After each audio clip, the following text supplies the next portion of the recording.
Welcome to another episode of Mysteries Unknown.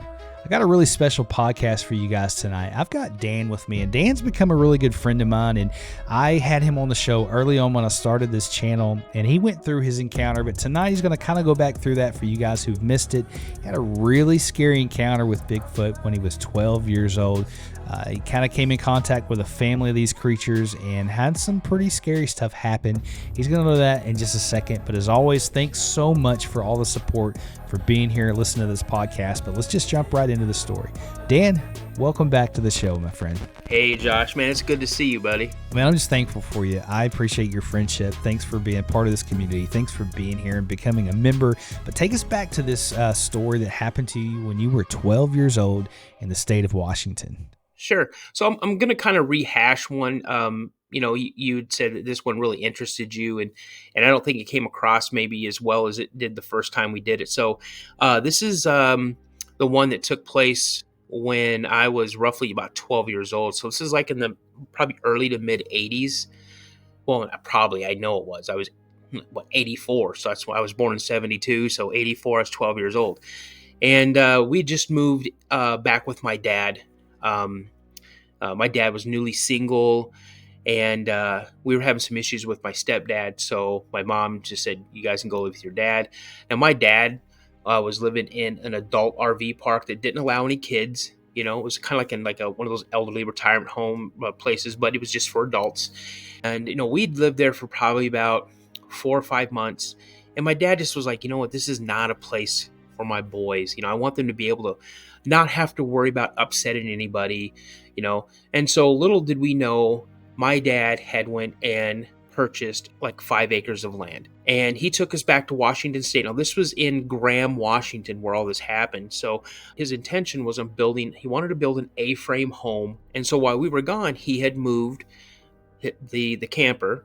It was a fifth wheel, but moved the camper to this plot of land and had squared it up, strapped it down, kind of built like a concrete block foundation around it. So it was very, very sturdy. He was just really careful. Built a deck around part of it. So it was a home. It wasn't just a camper that you had to climb up these metal stairs to get into. He made it a home. It was great. Well, we'd start settling in and stuff, and we were always wandering around the woods. And one night, it was just a really, really, really bad storm, and just loud booms of thunder, bright flashes of lightning. The rain, it just felt like it was like people were throwing just handfuls of BBs down on top of the camper.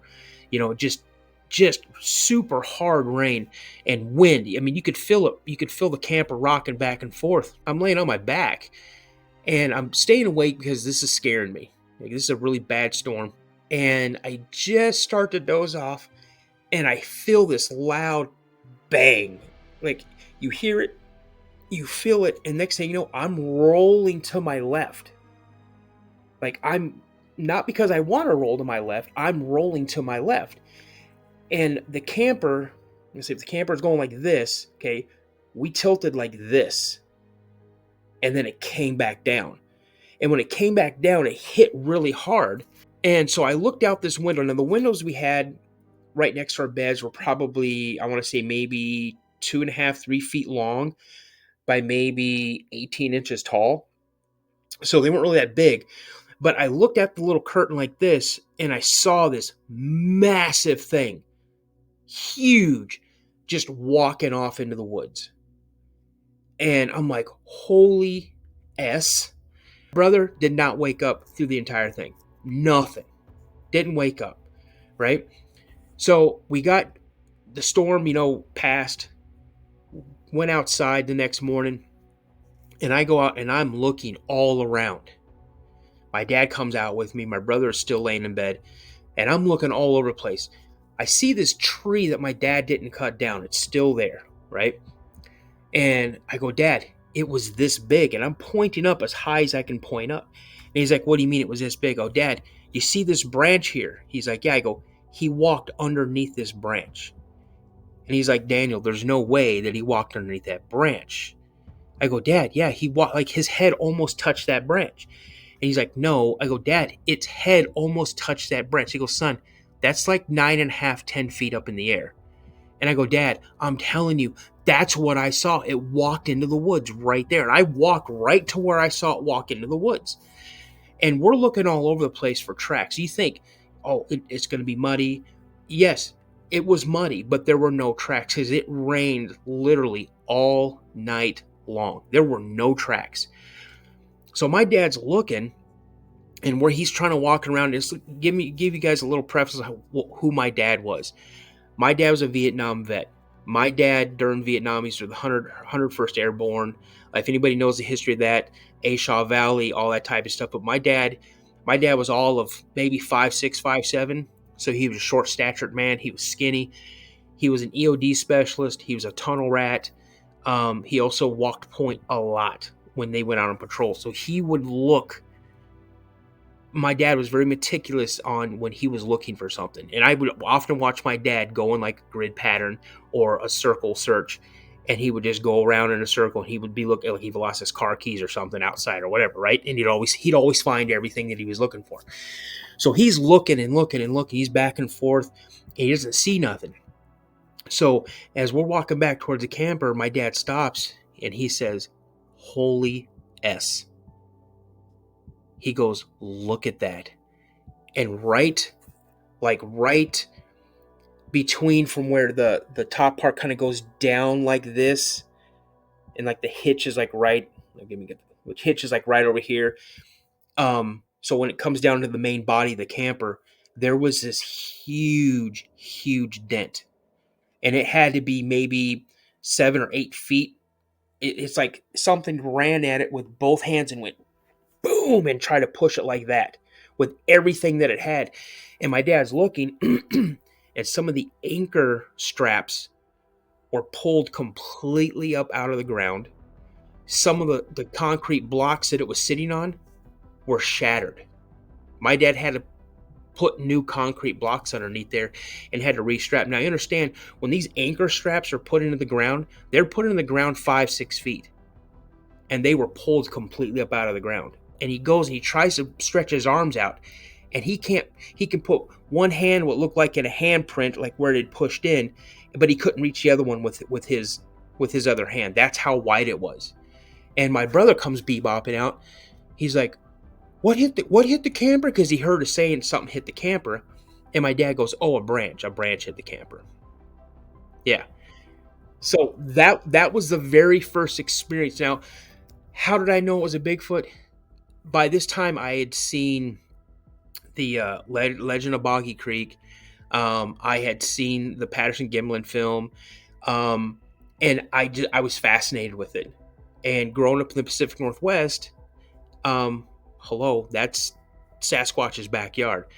So I would go to the school. I'd go to the school library, and I would look for anything and everything that had to do with Bigfoot. And I would look at every picture, and I would study every picture. And what I saw, to this day, I know what I saw, and it was a big, big Sasquatch. So that was like the first encounter that I honestly knew what I was seeing and what I was dealing with.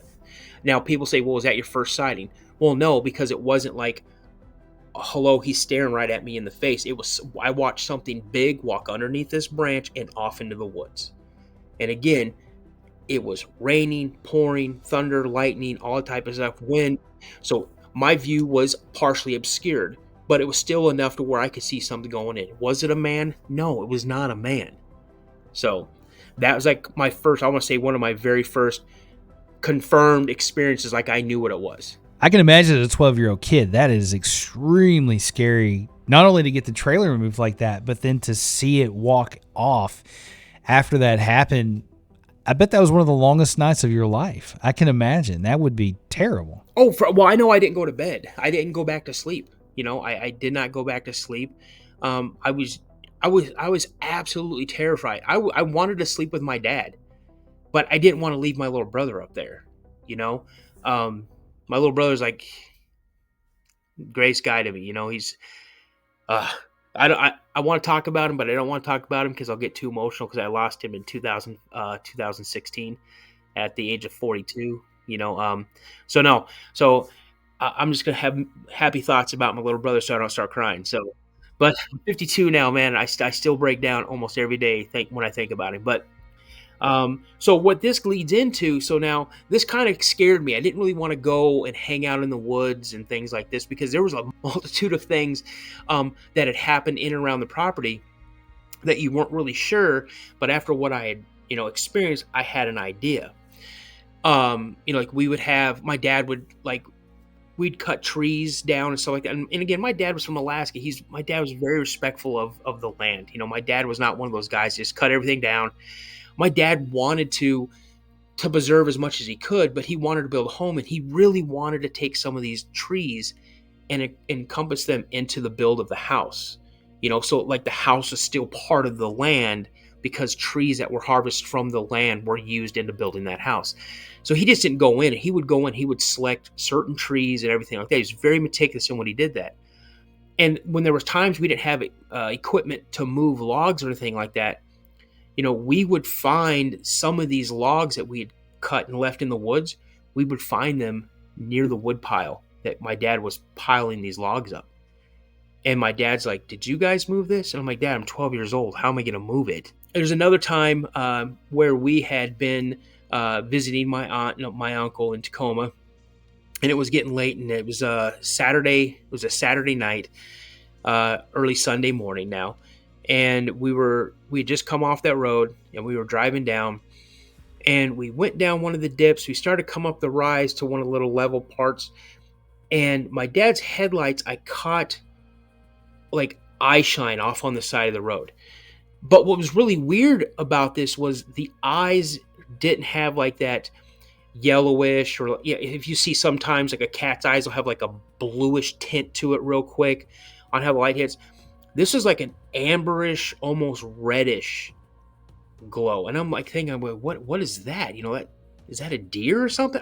It totally boggled my mind because I'd seen eye shine dozens of times, hundreds of times. And I go, "Dad, there's something on the side of the road, on my side of the road. Be careful, turn your brights on." And my dad had just installed these really cool, like fog lights that were really like super bright. And I'm like, "Dad, turn those on so we can see because it might come running out. I don't want, And he's like, "Don't worry about it. Don't worry," because I didn't see anything. I go, "Dad, it's on my side." And so we're still driving, and then we go down this dip, and then we come back up on this rise, and then I see the eye shine again. And I go, "Dad, it's right there." So my dad turns his brights on.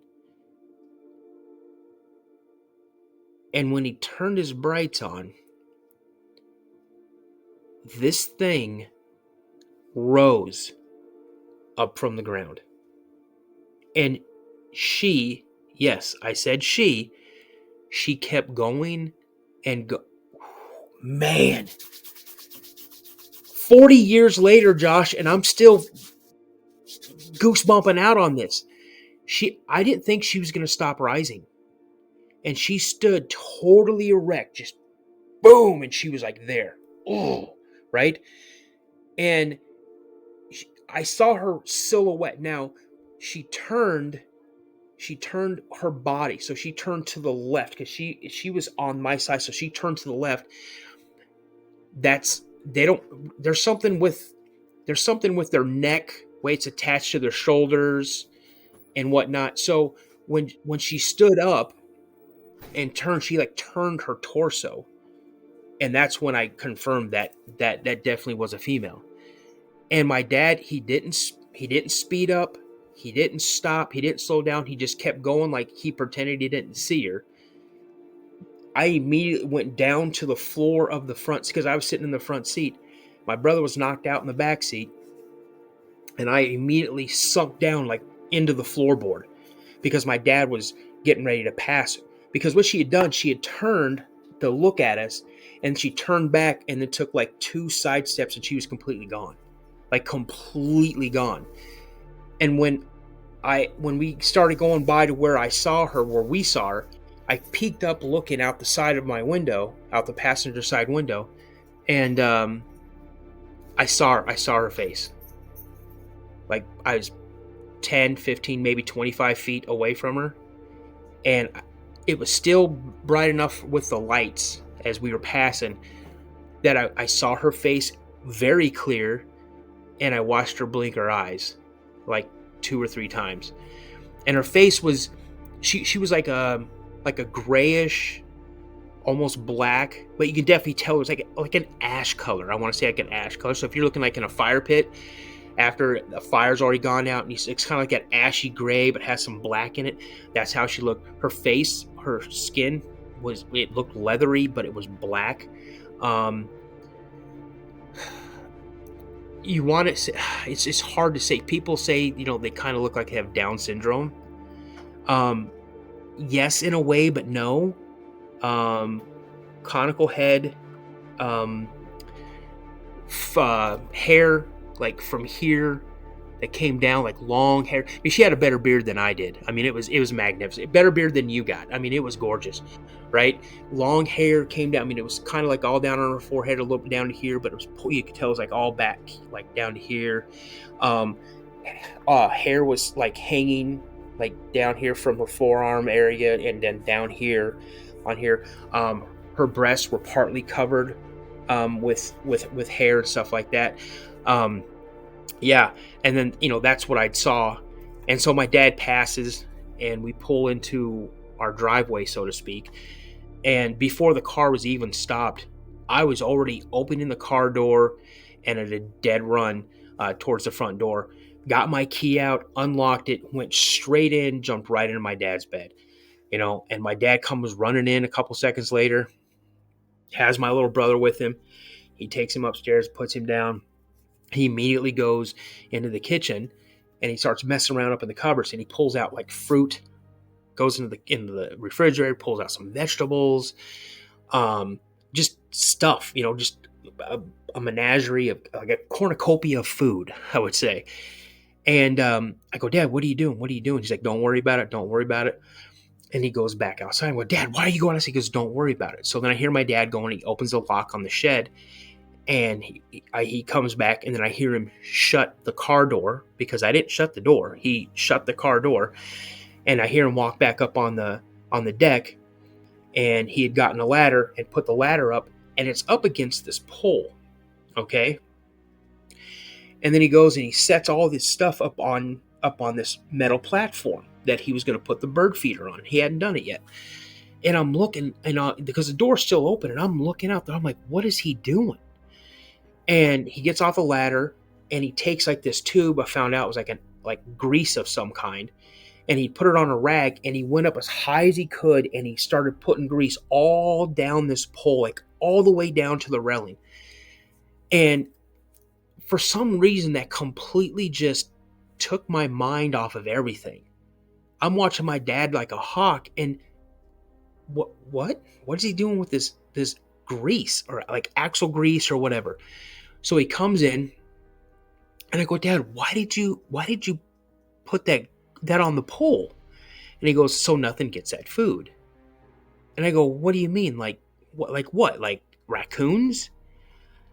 And my dad goes, yeah, raccoons. I'm like, okay. So at that moment, he completely broke my concentration. My dad, I mean, I felt at ease. I'm like, oh, okay, my dad, oh, okay, whatever. So then I go and I jump in his bed, and he goes, you want to sleep with me, buddy? And I'm like, yeah, Dad, can I sleep with you? I go, Dad, what was that? What, he goes, he goes, what we saw, what was that?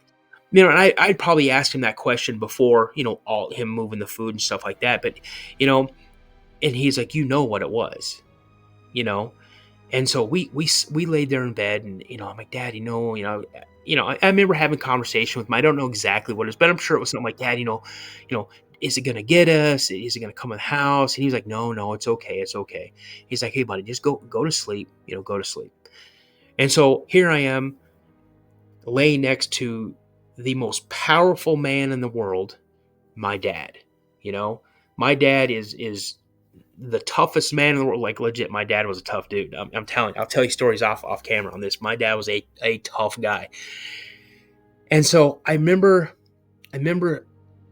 like sleeping. I mean, I remember like kind of falling asleep, but then all of a sudden I hear this loud creak, like a footstep coming up on the deck.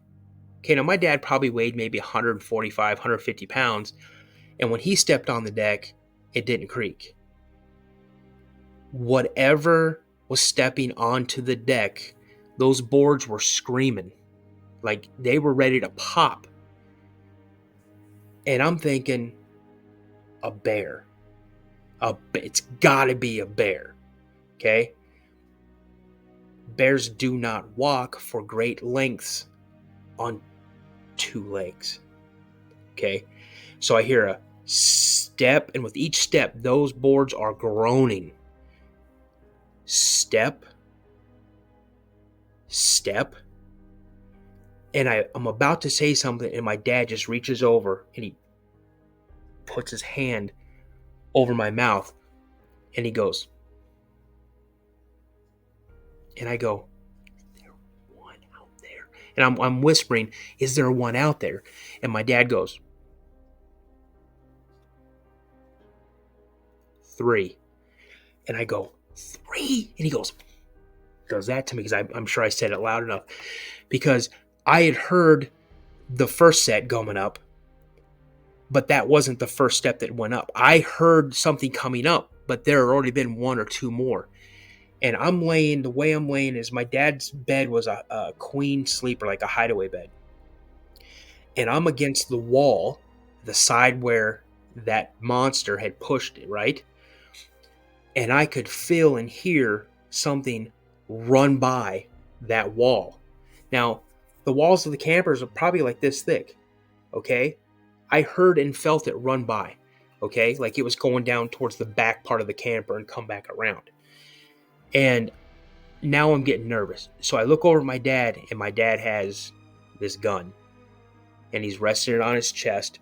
And I now know that it was a 357 Magnum. And he's looking at me, and then we hear,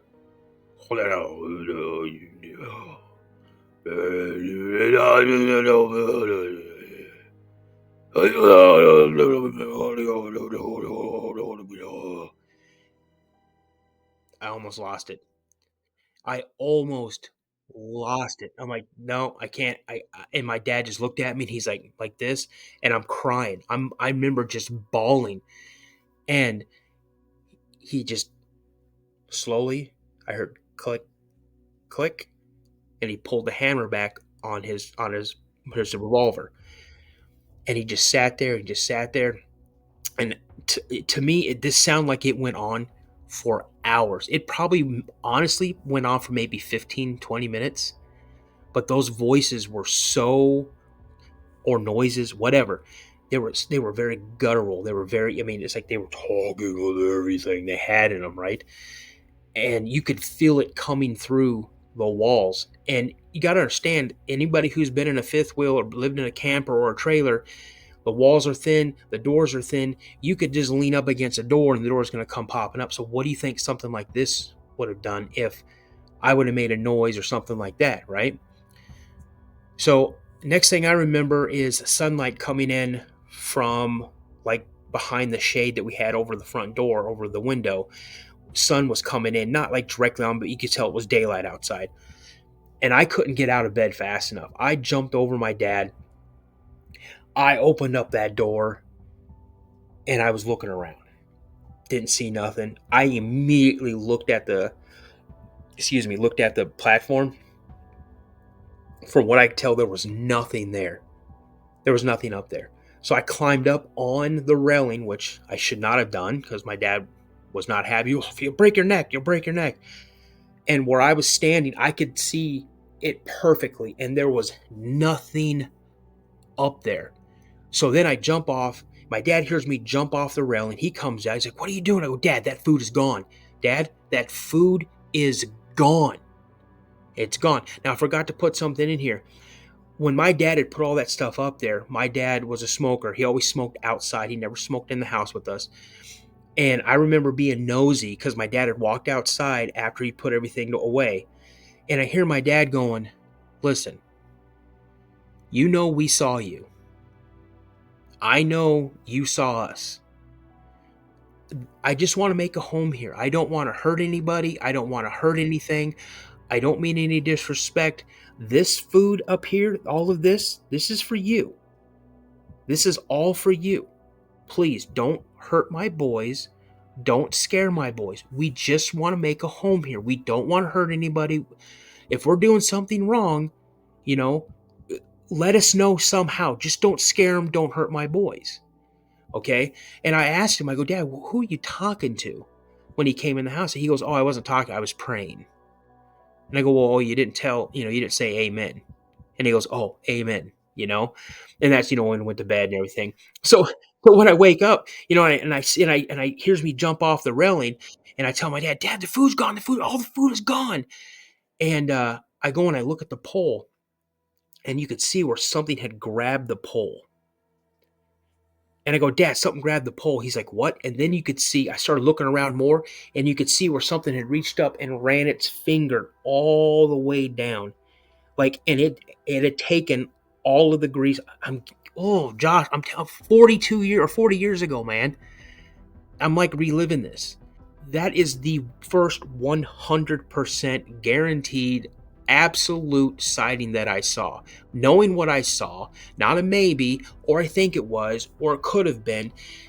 I'm telling you, there are no human beings on the face of this earth today alive that could fit a suit that big, especially in 1984. Okay, you got to think about the costumes and stuff from 1984 and the technology from 1984. Besides, why would you be doing this out in Graham, Washington, on a gravel road where there's like only 2 or 3 houses that are built off of this gravel road? Okay, now the whole thing is, do I think that they were around? They were around all the time, because I saw the female on a couple more occasions, and it wasn't like I saw her the first time, but she let her presence be known. Like, I would see her, kind of like I'd go and get my mini bike out or my go-kart out, and if my brother wanted to go with me, we would take the go-kart, because it was a 2-seater go-kart, and we would pull out, and sometimes I would look and I'd see something walk back into the woods. It's like she might have been checking up on us, looking down the road to see what we were doing, which way we were going. And normally we'd head up towards the main road and then tear off down the main road, because there was another area that had trails and paths, and we would tear up all around that. And we knew we wouldn't get in trouble and possibly going in anybody's land, because that was all public land at one time. And we had built a tree house out in the woods. And I remember a couple times where I saw this massive one. And it wasn't the one that hit the camper. This one was bigger, and he was solid black. He was a big beast. I'm thinking this was a family, to be truthful. I think that it was a family unit. So you had the father, the big one, and when I saw him, it wasn't like, hey, look, here I am. I remember looking out the window of our treehouse, and you could kind of look up and look out the window, and you'd see something like this. And then if he thinks I saw him, he'd pop his head back real quick. He'd go like this. He'd pop his head back real quick. And it was never like, I'm here to scare you. I'm here to do something. I think he was just checking up on us to make sure we weren't doing anything stupid. I'll call him the aggressive one. I think maybe he was like the older brother. And the reason I say older brother is because one day my brother caught me and my dad talking. And I said, "Oh, Dad," I said, "maybe it was that Bigfoot or something like that. Something had happened around the house." I said, "Maybe it was that Bigfoot." Like our burn barrel had gotten knocked completely over, and it was pretty big. And I go, "Maybe it was that Bigfoot." And my brother's like, "What?" And before I could even say anything else, I go, "Yeah, Bigfoot." Bobby's like, "Oh, yeah. Oh, I've seen those little ones around." And we're like, "What do you mean little ones?" He goes, "Oh yeah, there's 2 little ones I see all the time." I'm like, "What do you mean?" And he's like, "Well, when we like to put the radio on out here, and we sit out here and we play cards or games or whatever, we play the music."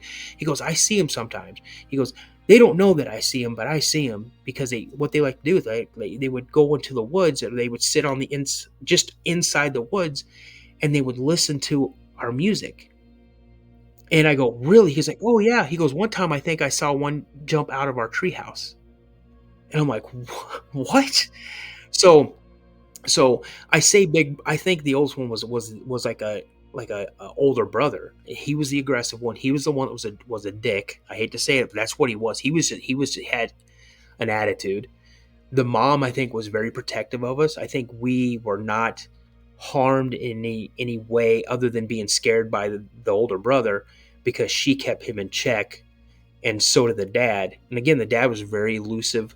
The older brother, I think he might have got scolded in a way. And again, people's like, oh, listen, you think it's like a family. You guys got to understand, wolf packs, alpha males, alpha females, they scold lower ranking members of their pack.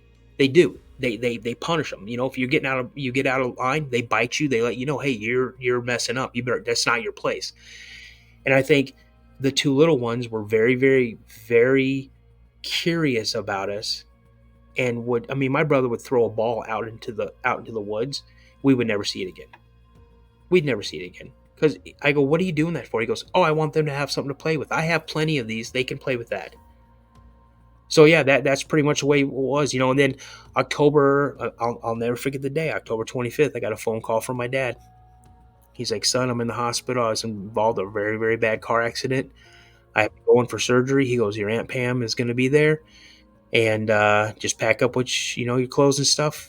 And that was that wasn't the last time I saw the property, but it was just in a hurry. You know, we packed up our stuff, and she got about an hour later, and we left, and we didn't come back for like another almost.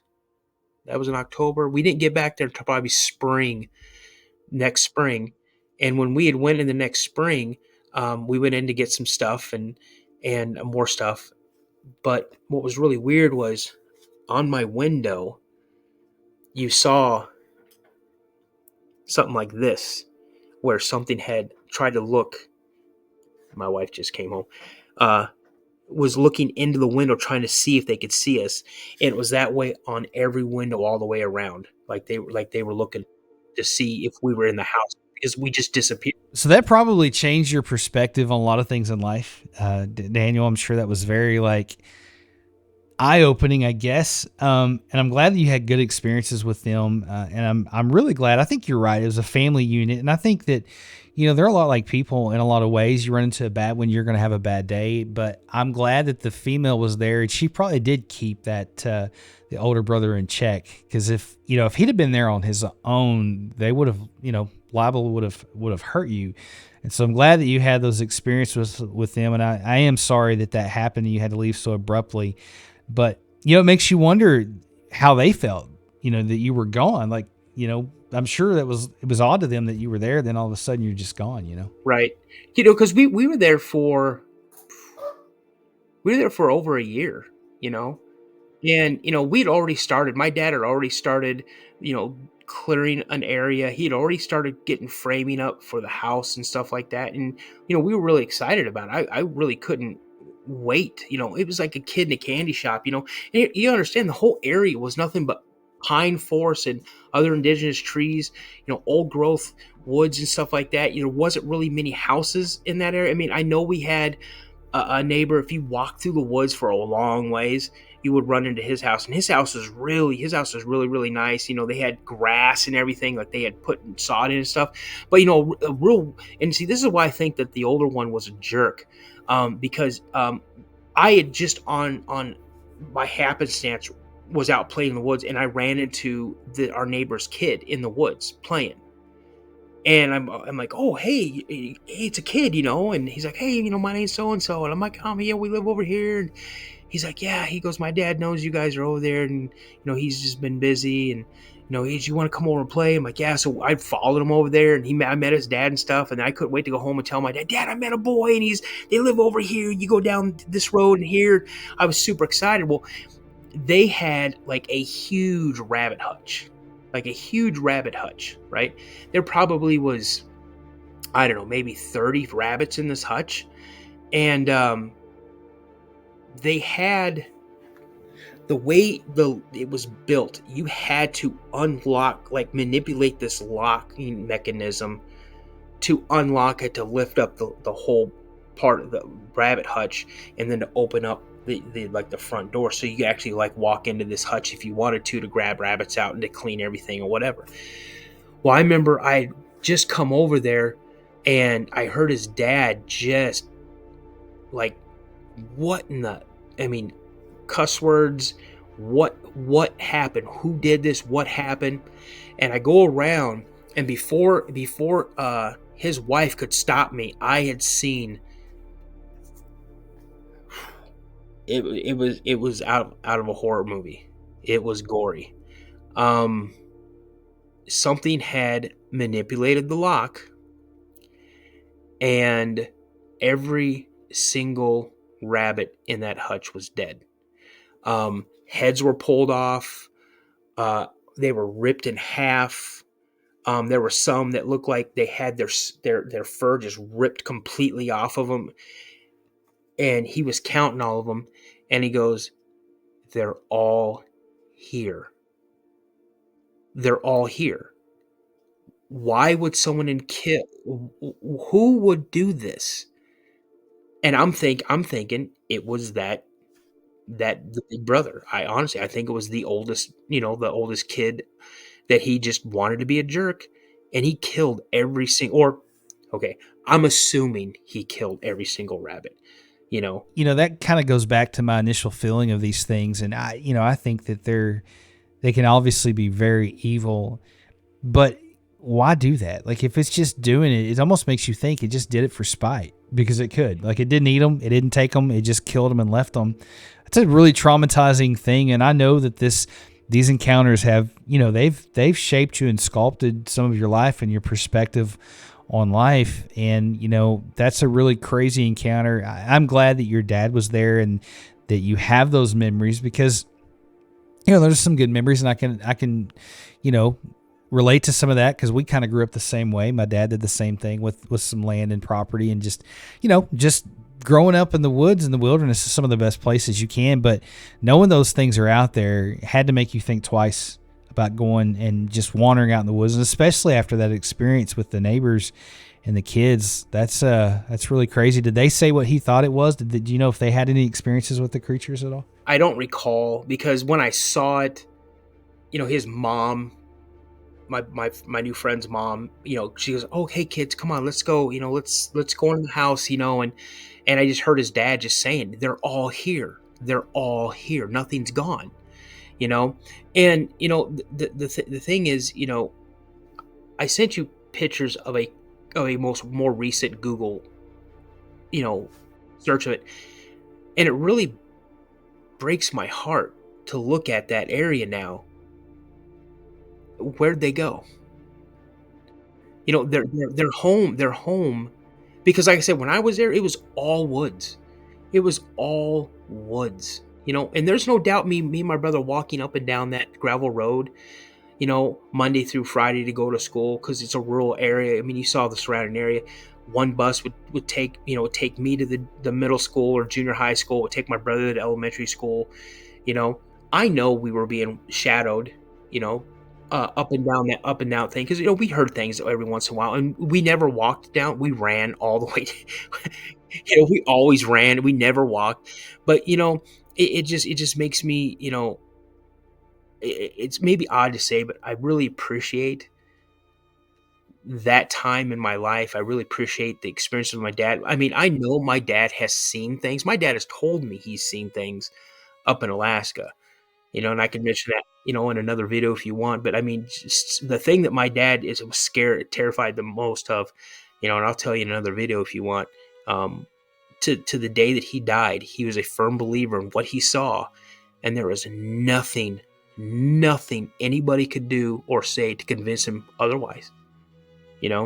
So These encounters or I don't know if blessings are the right way to say it, but it's very unique to have these experiences and to have somebody in your family like your dad that can understand that, and to have that relatable, that those relatable memories with him. That's pretty special.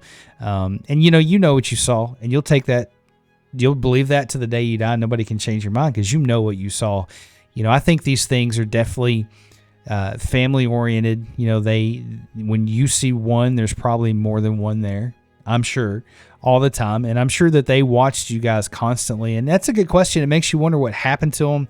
Who knows with people moving in, and that's happening all across the country, man. People are getting to where there's less and less woods, so it makes you wonder how that's going to play out. It's a matter of time till somebody actually captures one. But man, I want to say I appreciate you coming on the show again and sharing that story for listeners who missed that the first time. I love having you on the show. And again, man, thank you for, man, thanks so much for being a member, for real. That means so much to me that you love the channel that much and part of this community. And man, I just love having you on here. So I really appreciate it. Yeah. Hey, man, I'm telling you, you're easy to talk to. And, I think that you don't come into this with any preconceived notion on what people are about to tell you. And again, you're going to have your doubters. You're going to have your people who don't believe. You're going to have people that are going to question everything. Like, I posted something on one of the pages on Facebook, and one guy was like, and you didn't get any pictures. You had this opportunity many times to get these pictures and this and this and this. I'm like, bro, I'm 12 years old. My dad had a standing rule. If it doesn't belong to you, you don't touch it. So did I touch my dad's camera? No. Did I touch my dad's gun? No. Did I touch things like my dad's tools? Absolutely not. Did I go in the shed only to get what was mine, my mini bike or my go-kart, or to use the gas can to put gas in either one of them? That was it. I didn't even go in and get tools to help clear the land. My dad had to lay those out for me to get them. Because I was too young. I was too small. I was 12. Yeah, 12 years old. That's, that I grew up the same way, man. It's just, I think there's that respect that's, in my opinion, is missing today that we need more of. Is, there's a respect there. You don't touch other people's stuff. You don't mess with their stuff. And, people say that all the time about, well, why didn't you get a picture? But in the moment of that, seeing something like that, most of the time, the last thing you're going to think about is grabbing that camera and taking a picture. You're not going to have the fortitude to do that. I'm glad I didn't take pictures. I'm glad. Because here's the thing. I want them to still be, I still want them to be mysterious. I still want them to be left alone. People say, oh, well, they're supernatural or they're aliens. Okay, if that's what you believe, that's what you believe. What I saw was a living and breathing, full flesh humanoid that I think I never saw the kids. My brother had seen them. I never saw them. But they said they were as, taller than I was. At 12 years old, I was probably 4 foot something, and these guys were, I don't know how old they were, but they were probably 5.5, 6 feet tall, and they were the young ones, so, but, I just, here's the thing, like you said, the land is shrinking. There's more people going into areas really, honestly, they have no business being in. Really, they don't. And the older I get, the more I want to go out into the nature. I want to go up in the mountains, and I just want to be peaceful because life is so fast right now. It's crazy. It's crazy, man. And the older you get, the more that happens. And I find myself drawn to that. That's where I go to pray, where I want to get alone and things like that. But that's a beautiful place to be. And I'm glad you had those memories. I'm glad you're here to share it. We'll have you back on again soon. And I appreciate you being here, man, and being a member. And guys, I appreciate each and every one of you guys. Thanks for subscribing to this podcast and being here with us, because without you, it wouldn't be possible. As always, if you've got a mystery you want to send me, you can email it to me at video@jscreativear.com. And like I always say, stay prayed up. We'll see you in the next episode. I don't see God in any of this. I've been there so many times in my life where you look around and there's storms everywhere that you look and you question, where are you, God? But there's a story in God's word about the apostles on the boat, and they see Jesus walking in the middle of the storm, and Peter cries out to God and says, hey, listen, if it's truly you, call me and let me come to you. And he starts to step out of the boat and starts walking towards Jesus, but then he looks at the storm and he looks at the waves that are around him, and his faith crumbles and he starts to sink. What does Jesus do? Jesus comes to him, grabs him, and pulls him out of the storm. The whole purpose of that story to me is the fact that when storms in life come, you need to keep your eyes on the source. The only person that can ever save you is Jesus. He is your purpose. He is your hope. He is your contentment, your joy, your peace. Whatever you're looking for, you can find it in the arms of Jesus. Get your eyes off the storm and get your eyes on God. He is there for you today in the middle of your storm. I love you guys, but more importantly, He loves you. Keep your eyes on Him.